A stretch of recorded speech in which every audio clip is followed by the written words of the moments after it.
Stepney's visit to the Fat Controller's Railway was coming to an end. "We shall miss you," said the Fat Controller. Then he turned his attention to all the other engines. "My railway is very busy and I am pleased with you, but you need help. A diesel is all that's available. Please do your best to avoid any disturbances." "What does that mean?" whispered Duck. "That means this diesel is difficult," snapped James. And he was. The diesel surveyed the shed. "Not bad, I've seen worse. At least you're all clean," he sneered. The engines glared. "It's not your fault, but your controller should scrap you and get engines like me. A fill of oil, a touch on the starter, and I'm off. No bother, no waiting. They have to fuss around you for hours before you're ready." The engines were furious. Next morning, they held an indignation meeting round a turntable. "Disgraceful," mumbled Gordon. "Disgusting," said James. "Despicable," spluttered Henry. "To say such things to us," cried Donald and Douglas. "It's to teach him a lesson we'd be wanting. Now how do we do it?" The chance came sooner than expected. The diesel was purring comfortably. An inspector watched the fitter making final adjustments. The wind tugged at the inspector's hat. The diesel was ready. "Look at me, Duck and Stepney. Now I'll show you something." He rolled proudly towards his coaches. Then it happened.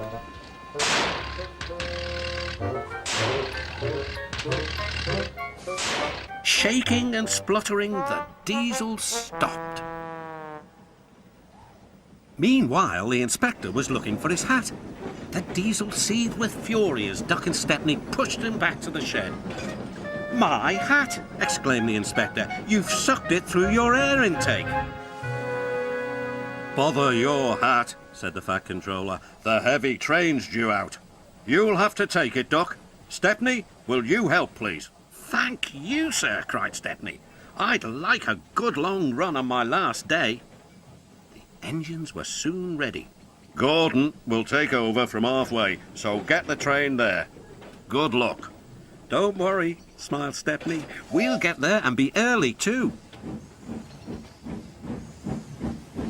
The cavalcade moved carefully over the rails and out to the open line. "Now for a sprint," puffed Stepney. "I'm ready when you are," replied Duck. Soon they were whizzing through Edward Station. And next, they charged at Gordon's Hill beyond.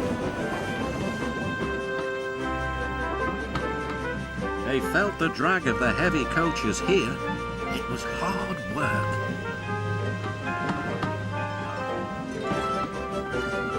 At last, they were running smoothly along the line towards the big station.